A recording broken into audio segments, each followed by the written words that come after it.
بسم اللہ الرحمن الرحیم۔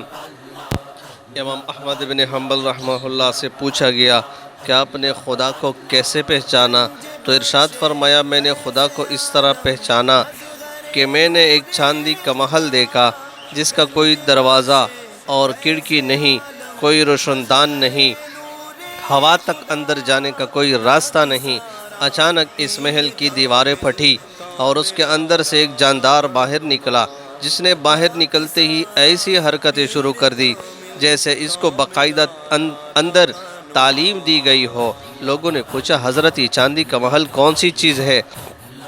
فرمایا، یہ محل ہر گھر میں موجود ہوتا ہے۔ فرمایا، انڈے کو نہیں دیکھتے؟ یہی تو چاندی کا محل ہے جس میں سوراخ نام کی کوئی چیز نہیں۔ مرغی کے نیچے 20-21 دن رکھنے کے بعد جب اس کی دیواریں ٹوٹتی ہے تو اس کے اندر سے ننھا منھا چوزا باہر نکلتا ہے، اور باہر نکلتے ہی بغیر کسی کے سکھائے ہوئے ایک تجربہ کار کی طرح کڑ کڑ شروع کر دیتا ہے اور دانہ چگنا شروع کر دیتا ہے۔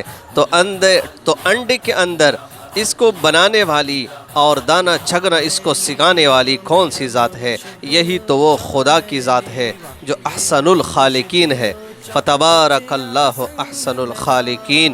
یہ صرف چوزے کی بات نہیں، گائے، بھینس، بکری کا بچہ پیدا ہوتے ہی اپنی ماں کے پستانوں کو منہ میں لے کر چوسنا شروع کر دیتا ہے۔ یہ کون سی ایسی ذات ہے جو اس کو سکھا رہی ہے کہ تیری غذا ماں کے پستانوں میں ہے؟ یہی وہی ذات ہے۔ سبحان اللہ، سبحان